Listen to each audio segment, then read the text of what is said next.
5 seconds to go.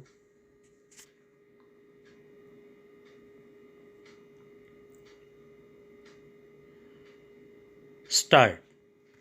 We can see, therefore, that the common expressions a long life and a short life have real meaning only when thought of in relation to the life of the man in the street, the number of years on which insurance companies base their figures.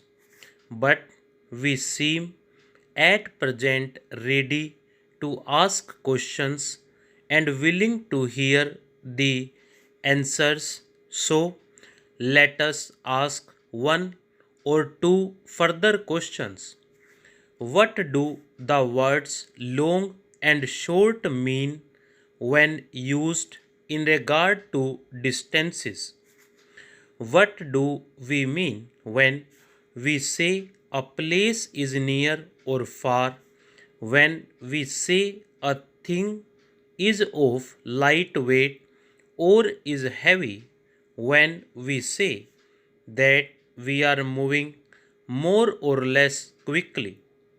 What do we mean when we say that an object is great or is small? We find that all these expressions have real meaning only when one object is considered in relation to some other object. Nothing can be long or short, big or small, light or heavy of itself. It can be these things only when considered in relation to some other object. The life of a man is short, almost beyond measure, when considered side by side with the life of man upon earth, past and future. So too is any distance we have upon earth short beyond measure when considered side by side with the distances which are beyond the earth. If we move round the earth in a straight line, the biggest distance we can cover is about 25,000 miles. But if we look far, far out beyond the earth, we are faced with distances in relation to which 25,000 miles are as nothing. The most distant object of which observations can at present be made is thought to be 140 million light years away from the earth. Light, as we know, moves at 1,86,000 miles a second, which it is agreed is a considerable rate.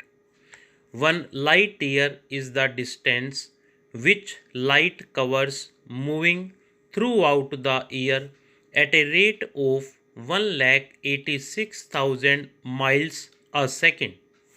When therefore it is stated that something is at a distance from us of 140 million light years, a distance is represented which it is beyond our powers to picture.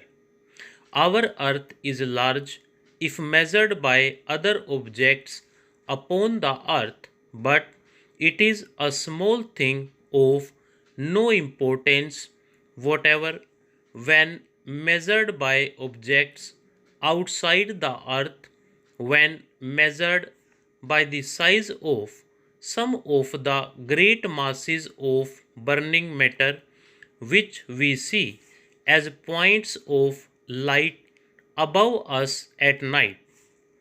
We tell our friends perhaps that our weight is this or is that, but here again we meet with difficulties.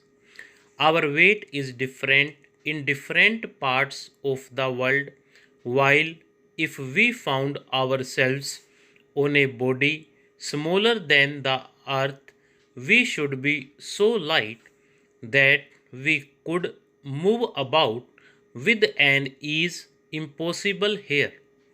On the other hand, if we found ourselves on a body much bigger than the earth, we should be so heavy that we could hardly move at all.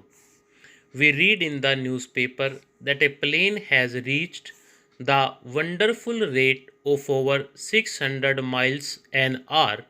But what is a rate like this when thought of side by side with the rate at which light moves? As for movement to the north or to the south, to the east or to the west, we know that our movement can be judged only in relation to some other object which is at rest or which can be said to be moving at a given rate away from or towards us. The earth itself is turning at a great rate, and we do not feel this movement of itself. We can judge the movement of the earth only in relation to some other object which is not moving with it. We have probably all had the experience of not being able to tell which way a train is moving at night when we cannot see anything out of the windows. We cannot tell which way we are moving or at what rate we are moving except in relation to another object which is not moving with us.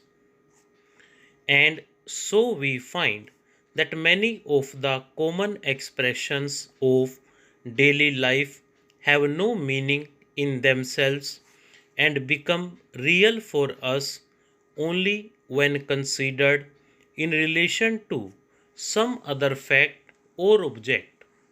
Stop.